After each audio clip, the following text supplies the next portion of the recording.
comes to us from the Czech Republic in 1995.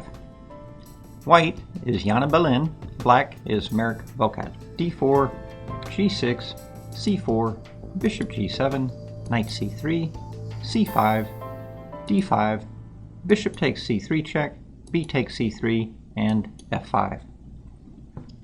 White plays e4, f takes e4, and f3, our favorite system with e5. Now here, white plays very sharply with d takes e6, and again, this makes a lot of sense. This opens up the board for the white bishops. Knight c6. Now, black also played d6 with success one game, and after knight h3, knight f6, bishop e2, bishop takes e6, knight g5, queen d7, castles, knight c6, rook b1, b6, knight takes e4, knight e4, fe4, and castles. Black had absolute equality. White had all of these weak pawns, and black in fact won the game. This was Ebner versus Hebersberger from Austria 2006, and as mentioned, black actually won the game in 67 moves. However, don't be fooled by this game, because after d takes e6, d6, instead of knight h3, white simply played bishop to f4. This zeroes in on the pawn on d6, and I believe, for example, after queen f6, queen d2, white has a blooming large advantage. He's going to castle queenside, and even though the queenside is a bit exposed, he's going to capture on d6, making it difficult for black to castle, and he's going to mobilize very rapidly in the center. So again, you can't be fooled by results. Even though black won this game after d6, I would not recommend it. Instead, I recommend we follow the path after d takes e6 of knight c6 rapid development. Again, instead of knight c6, queen h4 check or queen e7 are also possibilities. But knight c6, certainly getting the queen side developed is good. Now in the last game we saw white played bishop to f4, and then black played queen f6, even though we recommended knight f6 there. This game, after knight to c6, white captures the pawn on d7. After bishop takes d7, Fritz already considers that black actually has a slight edge. He's at least equal in development. Actually, he's got two pieces out already, and he has the better pawn structure. After f takes e4, queen h4 check, the hit on the king and the pawn on e4, g3, queen takes e4 check, hits the king and the rook. White has nothing better than queen e2, which pins the queen to the king. This, of course, forces a trade of queens, but after queen takes e2 check, bishop takes e2, castles. What a position for black. My goodness. He's completely developed on the queen side, castled, and white has weak pawns on c4, c3, and a2. This completely exemplifies the type of advantage that we like to achieve with black in the Dzindzi Indian. After knight f3, note that bishop g5 would be met by rook e8, simply pinning the bishop on e2. And after castles, for example, h6, bishop d2, knight f6, followed by knight e4, it's very clear that black is in charge. So in the game, after black castled, white played knight f3. Now black played very nicely. This is what I call line chess. Rooks belong on files. Here he pins the bishop on e2 to the white king on e1, and this creates a lot of discomfort for the white team. Bishop to f4, knight to f6, and now rook to d1. White has a problem and not sure how to solve the pin. Black now plays bishop to g4, creating the immediate threat of bishop takes on f3, thanks to the pin on the e-file. White plays rook to d3, and this, of course, is an awkward moment to be sure. But what to do? Note that the logical-looking rook f1 is adequately met by bishop h3, and then on rook g1, h6, and the threat of g5, followed by doubling rooks on the e-file, the initiative very quickly passes over to black. For example, here, if rook d6, knight e4, attacks the pawn on c3 and the rook on d6, After rook back to d3, simply rook e6. And bam, g5, rook at a to e8, it's all systems go for the black team.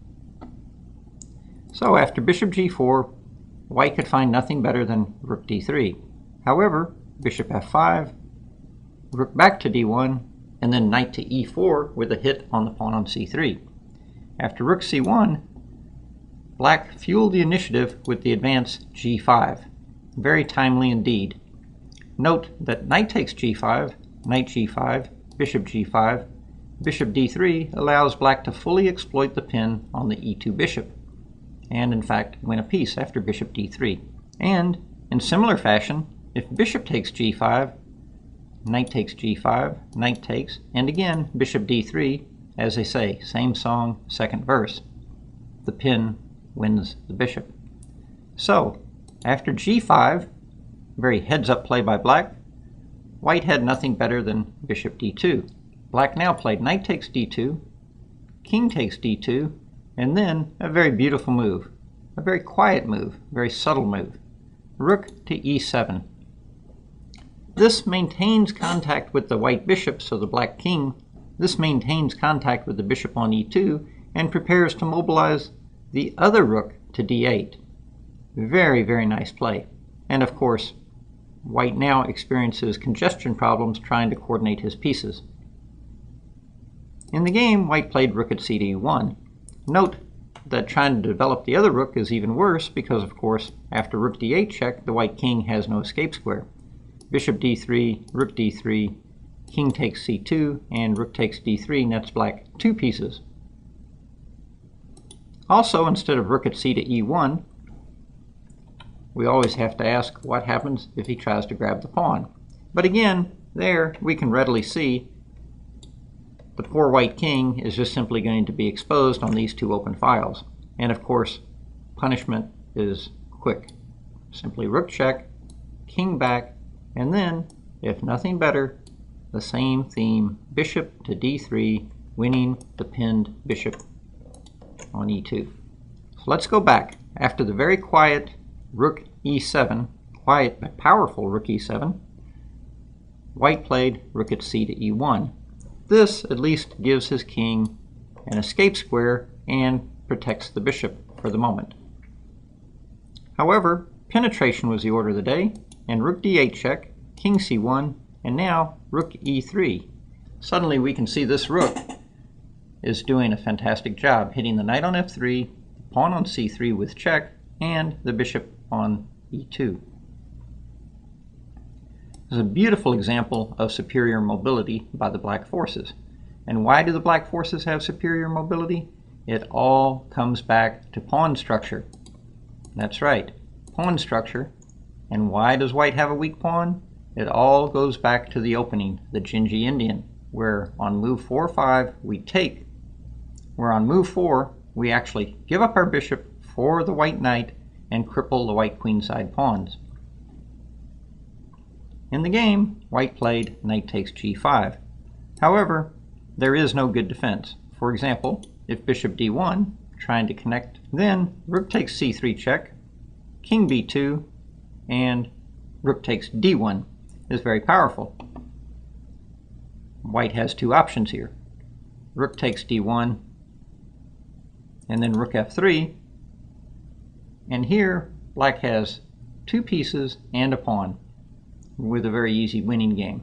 For example, rook at h to f1, g4, h3, knight e4 with an overwhelming material advantage, and after hg, knight takes c4 check, king a1, bishop takes g4.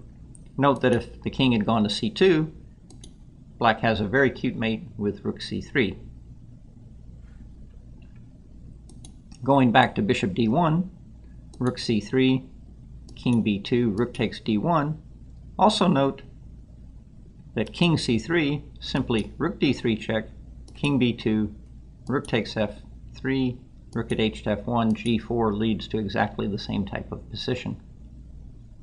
So after this powerful penetration by the black rook with rook e3, white decided to grab the pawn on g5. Suppose the white king had tried to defend the pawn on b2. Then black has the very powerful g4. And after knight h4, rook check, we see that it's open season on the white king. After the powerful rook e3, white could have also tried to defend the pawn on c3 with the king. Let's take a look. King b2, but now bishop to g4, rook at h to f1, and then the powerful rook at d to e1. This lines up the bishop on e2 and the rook on e1 and another set of pins. For example, after bishop d1, then rook e1, rook takes e1, and we see a new pin emerge on the knight on f3, and after knight e1, bishop takes d1, black has simply netted an extra piece. So after the powerful rook e3, little quiet, subtle but powerful penetration move, totally exploiting all the weaknesses in the white position, white played knight takes g5. But now the king hunt is on. Rook c3 check, king b2, rook c2, and white actually resigned. Why? Because if king b1, of course you could take the bishop on e2 with check, but even more powerful is doubling rooks on the 7th rank. For example, bishop d1, rook b2 check, king c1. Note, of course, that king a1, rook takes rook b1 mate, and if king c1, knight b4 exclamation point. This threatens mate on a2 and mate on d3. After rook e8 check, king c7, rook e7, king b6, bishop b3, knight d3 mate. A beautiful example of superb coordination with the black forces. Again, after rook c2 check, if king a3, rook at d to d2 threatens simply rook takes a2 mate. After rook a1, rook c3 check, king a4, the very powerful rook b2 threatens rook to b4 mate. And when white prevents that by throwing a rook in the fire, the simple bishop c2 mate does the job. A very, very instructive, powerful example by black of using open lines, pins, pawn weaknesses, and weak enemy squares. Let's do a quick recap. First off, our favorite e5 was met by d takes e6, one of white's sharper continuations, logical because it opens the board, but also very committal on white's part because it leaves him very exposed. Play becomes very sharp and tactical. Black played knight c6, but now white made yet another pawn move with capturing on e7, which simply develops the black bishop. And after f takes e4, we can see white has yet to develop a single piece. In fact, of the first 10 moves, 9 have been pawn moves by the white forces. Is it any surprise that after queen h4 check, g3, queen takes e4 check, we reached an endgame, queen e2, bishop e2, and castles, where black is actually ahead in development. Here, I really like what black did. With rook e8, he immediately set about pinning the white bishop on e2 to the king on e1 and exploiting his lead in development. It's also instructive to note how black built his initiative with bishop g4 threatening the pinned piece, and after rook d3, bishop f5, rook d1, knight e4, again exploiting the weak pawn on c3, and then rook c1 was met with the powerful thrust g5. As discussed, both bishop g5 and knight g5 would ultimately lose the pinned bishop. Therefore, after he had to back up, the powerful knight d2, king d2, rook e7 was probably the move of the game. This totally exploited the lack of organization in the white camp. In fact, after rook at c to e1, rook d8 check, king c1, and then probably the winning move in the game, rook e3. This decisive penetration exploits the loose nature of the white position. The pawn on c3, the bishop on e2, and the knight on f3 all come under pressure. And then, of course, after the white knight wandered off the ranch, the finish with rook c3, king b2, and rook c2, and the king hunt was on. A very, very instructive example of the use of open lines and opponents' weaknesses to build your initiative, to build your attack, and ultimately chasing down the white king. A beautiful little example by Marek Vokach.